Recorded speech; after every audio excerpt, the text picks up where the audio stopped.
हाँ, अगर वो बच्चा कोई मुजरिम होता तो मैं कम से कम इस जगह पे ना था।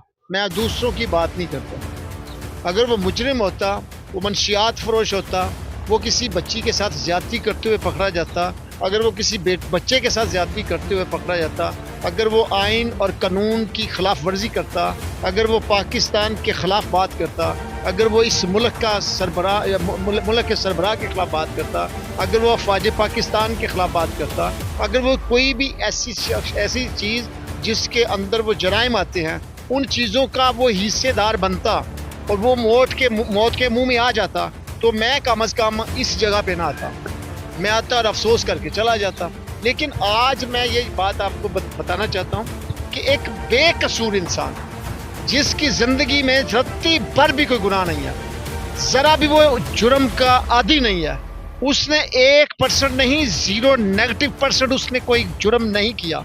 बचपन से लेकर जवानी तक उसकी माँ और उसका बाप इस दुनिया में नहीं है, उसके बावजूद वो अपने बड़े भाई के साथ मिलकर, इस बड़े भाई के साथ मिलकर, दूसरे दोस्तों के साथ मिलकर अपनी ज़िंदगी उसने गुजारी। और उसके बाद इन्होंने उसकी शादी कर दी। शादी करने के बाद वो बच्चे हो गए।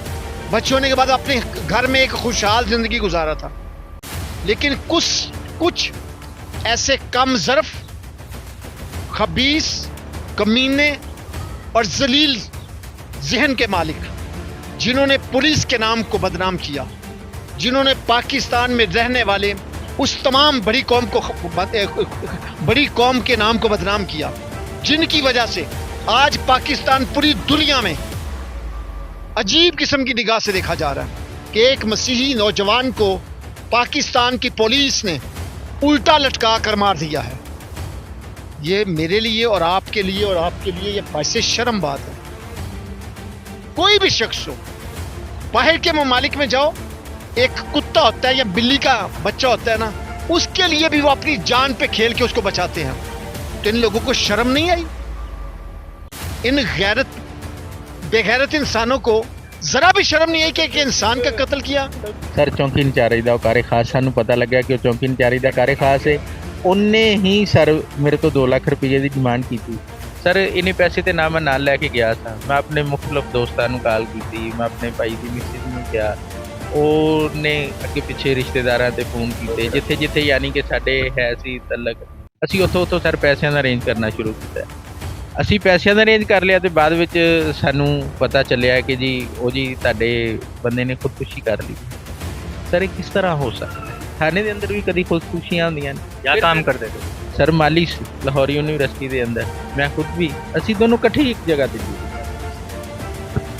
ਤੇ ਸਰ ਸਭ ਤੋਂ ਵੱਡੀ ਚੀਜ਼ कि जो SP साहब के सामने या DSP साहब के सामने इन्होंने वो कमरा खोलिया तो सर भाई मेरे दे पैर फर्श के थले लगे। सर वो जो कपड़ा इन्होंने पाया सी वो इत्थे सी, फंदा इतों आंदा। सर इन्होंने खुद कतल करके मेरा भरा ते इनू सर खुदकुशी का ना दे रही है पुलिस, क्यों, किस वजह तो? सारा ड्रामा है। इस तरह तो नहीं ना दबाईदा होंदा कि उनके उत्ते डबल केस बना के ते कर दिता जाए कि भी इन्हें खुदकुशी की, जिन्हें खुदकुशी करनी तो घरों तंग होंदा या कुछ होंदा उन्हें घर करना सी, उन्हें थाने च थोड़ा करना सी। क्या पैगाम देना चाहेंगे CM पंजाब साहबा को? सर CM पंजाब कहती है कि कलीयत मेरे मत्थे का झुमर है, उस झुमर के सारे मोती सारे दी अपना डिपार्टमेंट जिन्हों ये कहती है कि वह ना लिखता वे मैं इस थाना कल्चर में चेंज करना चाहती। सर वो कल्चर कि चेंज करने की बजाय सर गरीब बंदियां नूं फड़ उन्होंने ना हक मारी जाते। मेरा CM साहब अगे इको ही गुजारिश कि सानू न्याय दिता जाए, जिहड़ी ज्यादती साडे नाल होई है। जिस तरह के मेरा भरा चला गया, किसी का भरा ना जा सके, किसी का खामद ना जा सके, किसी बच्चों का बाप ना जा सके। सर CM साहब इन्हां लोगों नूं जिहड़े इस केस दे विच मुलवस ने, ठीक है, इन्हां नूं सर सरेआम चौराहे ते सजाए मौत दी जाए ताकि होर दूसरियां नूं इस सबक मिले कि ਉਹਦਾ ਨਾਲ ਦਾ ਵੀ ਇਸ ਤਰ੍ਹਾਂ ਕਿਸੇ ਨਾਲ ਜ਼ਿਆਦਤੀ ਨਹੀਂ ਕਰਨੀ। अगर सर वो मुजरम सी ਉਹਦੇ ਖਿਲਾਫ ਨਾ ਤੇ ਉੱਥੇ ਕੋਈ ਇਹਨਾਂ ਨੇ ਦਰਖਾਸਤ ਲਿਖੀ ਨਾ, ਉੱਥੇ ਕੋਈ FIR ਸੀ, अगर 15 ਤੇ ਵੀ ਕਾਲ ਸੀ ਤੇ ਸਰ ਉਹਦੇ ਸਾਰੇ ਮੁੱਦੇ ਹੀ ਤੇ ਸਾਨੂੰ ਪੇਸ਼ ਕਰਨ। सारा मुझे बताएं कि जहाँ पर वो नौकरी करता था आपने उनको बताया, वो पीछे आए आपके? सर वो आए पीछे, वो आके मिले ने SP साहब ने भी, DSP साहब ने भी, सर सीनियर अमला आके मिलिया। सर ਉਹਨਾਂ ਨੂੰ ਪੁਲਿਸ ਵਾਲਿਆਂ ਨੇ ਤਮਾਚ ਲਿਆ ਕਿ ਜੀ ਅਸੀਂ ਜੋ ਵੀ ਕਰਾਂਗੇ ਮੈਰਿਟ ਤੇ ਸਹੀ ਕਰਾਂਗੇ, ਠੀਕ ਹੈ ਸਰ। ਸਾਨੂੰ ਕਿ ਉਹਦਾ ਨਾਲ ਦਾ ਵੀ ਪਿਛਲੇ ਟਾਈਮ ਪਤਾ ਲੱਗਾ ਵੇ ਕਿ ਉਹਦਾ ਨਾਲ ਦਾ ਵੀ ਹਾਲੇ ਮੋਸ਼ਨ ਸ਼ਾਹ ਨੂੰ ਇਹਨਾਂ ਨੇ ਗ੍ਰਿਫਤਾਰ ਚੱਜ ਨਾਲ ਨਹੀਂ ਕੀਤਾ ਤੇ ਉਹਨੇ ਸਰ ਜ਼ਮਾਨਤ ਕਰਾ ਲਈ। ਵਾਏ ਵਜ੍ਹਾ ਦੱਸੋ, ਇਹ ਜ਼ਿਆਦਤੀ ਨਹੀਂ ਸਾਡੇ ਨਾਲ ਤੇ ਸਰ ਹੋਰ ਕੀ। ਨਾ ਤੇ ਸਰ ਮੇਰੇ ਕਿ ਉਹਦਾ ਨਾਲ ਦਾ ਵੀ ਭਾਈ ਦੇ ਖਿਲਾਫ ਉੱਥੇ ਥਾਣੇ ਦੇ ਵਿੱਚ ਦਰਖਾਸਤ ਹੈ, ਨਾ ਕਿ ਉਹਦਾ ਨਾਲ ਦਾ ਕੋਈ ਉਹਦੇ ਨਾਂ FIR ਹੈ ਸਰ। ਇਹਨਾਂ ਨੇ ਉਹਦੇ ਤੇ ਪਹਿਲੇ ਹੀ ਤਸ਼ੱਦਦ ਕਰਕੇ ਉਹਦਾ ਕਤਲ ਕਰਕੇ ਤੇ ਸਰ ਹੁਣ ਇਹ ਕੇਸ ਨੂੰ ਕਿਵੇਂ ਜਿਵੇਂ ਦਾ ਮਰਜ਼ੀ ਰੰਗ ਦੇਣਗੇ। ਤੇ ਸਾਡੀ ਇੱਥੇ ਹਾਲੇ ਤੱਕ ਉਹਦਾ ਸਮਾਨ ਇਹਨਾਂ ਮੈਨੂੰ ਵਾਪਸ ਨਹੀਂ ਕੀਤਾ, ਨਾ ਉਹਦਾ ਮੋਬਾਈਲ ਫੋਨ ਵਾਪਸ ਕੀਤਾ, ਨਾ ਉਹਦਾ ਵਾਲਟ ਵਾਪਸ ਕੀਤਾ। ਸਰ ਮੈਨੂੰ ਦੱਸੋ ਅਸੀਂ ਕਿੱਥੇ ਜਾਈਏ? ਉਹਦੇ ਬੱਚਿਆਂ ਨੂੰ ਉਹਦੇ ਬਾਪ ਦੀ ਸ਼ਫਕਤ ਅਸੀਂ ਕਿਸ ਤਰ੍ਹਾਂ ਦੇ ਸਕਦੇ ਹਾਂ?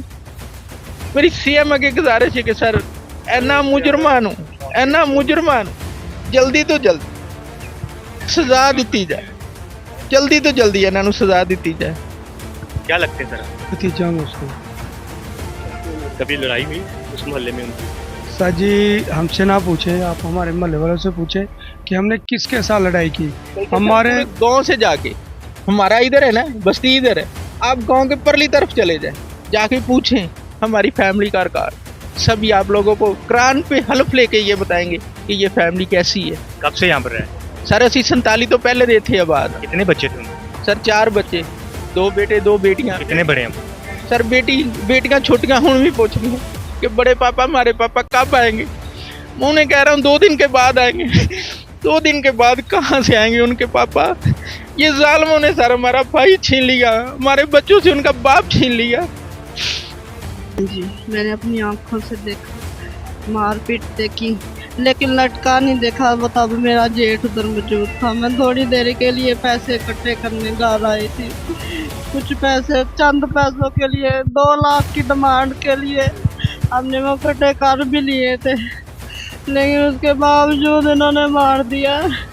क्यों मारा? कोई कसूर होता है, कोई इन्वेस्टिगेशन होती है ना, जब बंदा कोई जुर्मदार हो कुछ तो होता है ना, कुछ नहीं हुआ।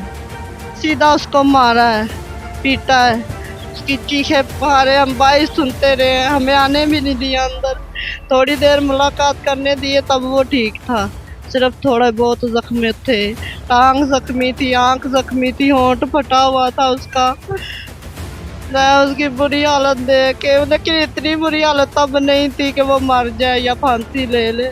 इन्होंने इतना जुल्म किया, उसको मार मार के पहले ख़त्म किया, फिर उसके बाद उसको लटका दिया कि इसने खुदकुशी कर लिया।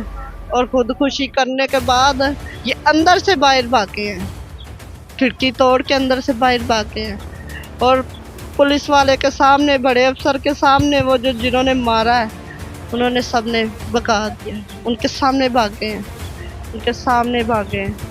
तो कोई शाह साहब को रादील मोशन शाह था, उसके सामने भगा दिए, सामने उसके सारे गए हैं। कितने लोग थे?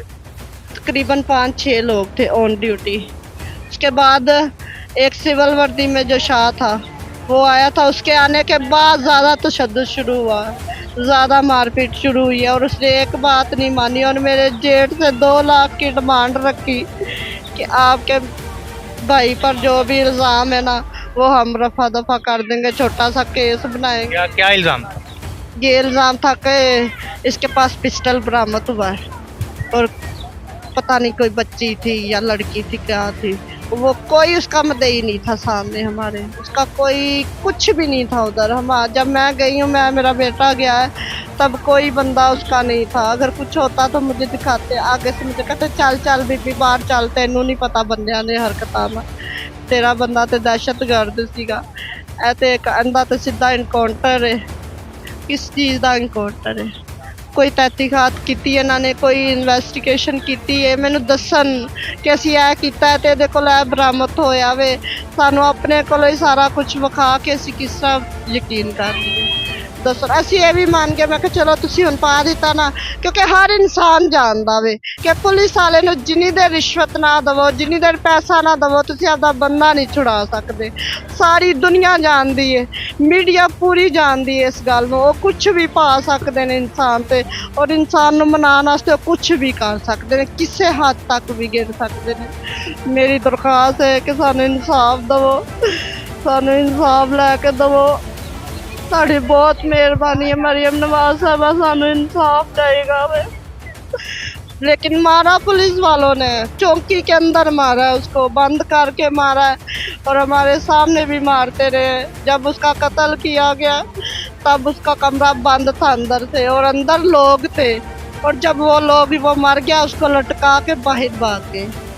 और वो वीडियो भी हमारे पास मौजूद है, जब वो खिड़की तोड़ के अंदर से भाग गए बाहर। और उसके साथ वीडियो आपने खुद बनाई? हाँ, वो मेरे जेठ के बेटे ने बनाई थी। तब तक सारे पहुंच के हुए थे। 4 बजे तक इन्होंने ख़त्म कर दिया था, 4 से 5 के दरमियान इन्होंने ख़त्म कर दिया हुआ था उसको। और उसके ऊपर ये इल्ज़ाम लगा दिया कि उसने खुदकुशी की है। कोई वजह होती ना खुदकुशी करने की तो वो घर करते ना, पुलिस में क्यों करते? और ये सारे पुलिस वाले किधर थे? ये नहीं बचा सकते थे? ये तो मुहाफिज है ना, और इनके थाने में पुलिस कचहरियों में कैसे खुदकुशी हो जाती है? कभी नहीं मैंने सुना, ना मैंने कभी देखा जो इसका हाल उन्होंने किया। मुझे सिर्फ इंसाफ चाहिए, मुझे कुछ नहीं किसी से चाहिए।